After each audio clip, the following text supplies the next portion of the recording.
Hello and welcome again to another video from We Get Scammed for You.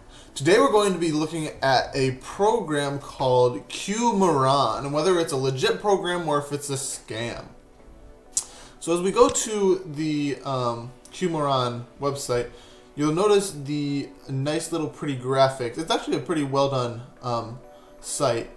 But basically, as you read along, you learn that Qmiran is a program where you can log into your social media accounts like Facebook or Instagram or Twitter through Qmiran, and Qmiran supposedly will grab as much data as they can about who's looking at your profile, are people copying your images, people clicking through your links, etc. And this is to help stop like stalkers or scammers or people who are trying to do stuff to your account or with your account for malicious intent. So like if you have some sort of stalker who you think you have a stalker like stalking you, a person stalking you, then you could use this program to see who exactly that person is. For example, it could be an ex-boyfriend, it could be some random person you don't know, it could be your mother. Anyways, the site itself is it's got a nice layout, but it has a strange elements to it. For example, they say that they've been around since 2000, and they have a copyright notice all the way up to 2016. Right now the year is 2019, so they're sort of a little out of date. If you take a look at their blog, you notice this strange thing that it's all in Spanish.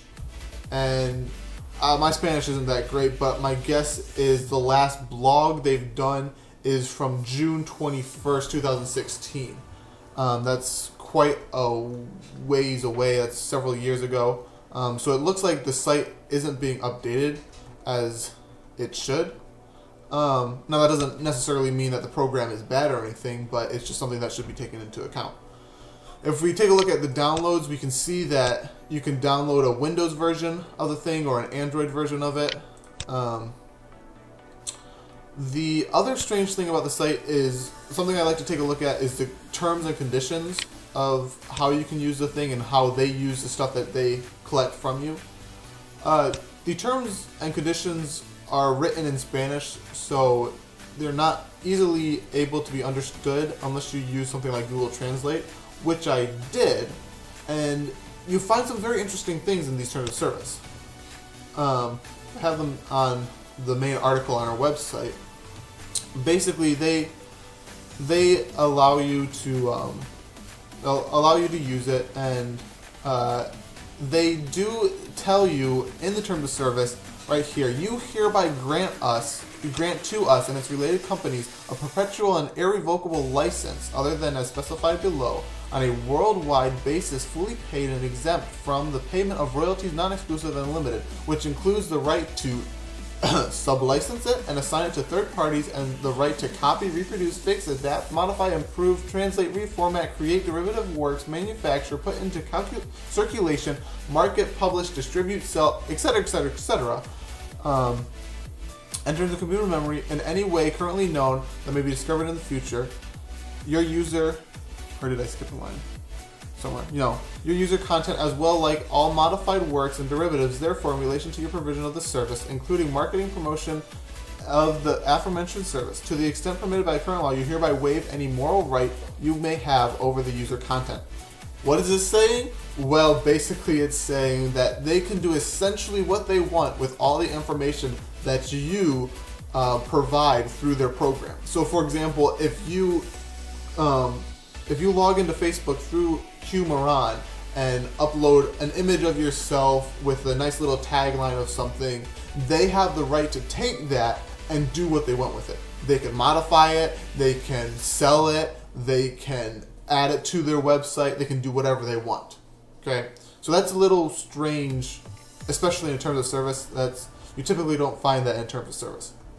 On top of that, they tell you that if you delete your account on the program, they will delete the stuff. But you understand and agree that the deleted content may be maintained in backup copies for a reasonable period of time, which means you could delete your account, but they could keep a backup copy for a long period of time and you wouldn't know, and they could do a bunch of stuff with your info. So there's a lot of privacy concerns with Qmiran already. The strange thing too is that they say if there's ever a legal dispute, if you want to take legal action against them, then right here it says the service will be governed in all respects by the laws of Burkina Faso. Now, for those of you who don't know geography, Burkina Faso is in Africa. If you'll remember, this terms of service is written in Spanish, which is kind of strange because the main language of Burkina Faso is French. And there's very few, if any, people in Burkina Faso who speak Spanish. So it's this random, it's sort of strange that you would be bound to the terms of service by some African country. It sort of gets a little worse as you take a look at the reviews on Google, the Google Play Store. They have a 4.1 rating, but if you look at the reviews, a lot of them, basically they just say that the program is fake and or it's an app that seems to work, but it doesn't do what it says it's going to do. So does that mean that Qmiran is a scam? I wouldn't say that it's a scam. I think it's a potentially legit company, but I would not recommend it because for all the things I basically said, it's got terrible privacy rights. The reviews don't look well, and I'm not exactly sure if there is such a program out there that would do what you want it to do. So yeah, so that's pretty much it. Feel free to take a look at our review of Qmiran on our website. As you can see, we go a little more into depth about Q Social and how that's part of Qmiran, and Lagsoft and Software Nights, and a bunch of other stuff that all revolve around Qmiran. So thanks for watching, and feel free to take a look at our website.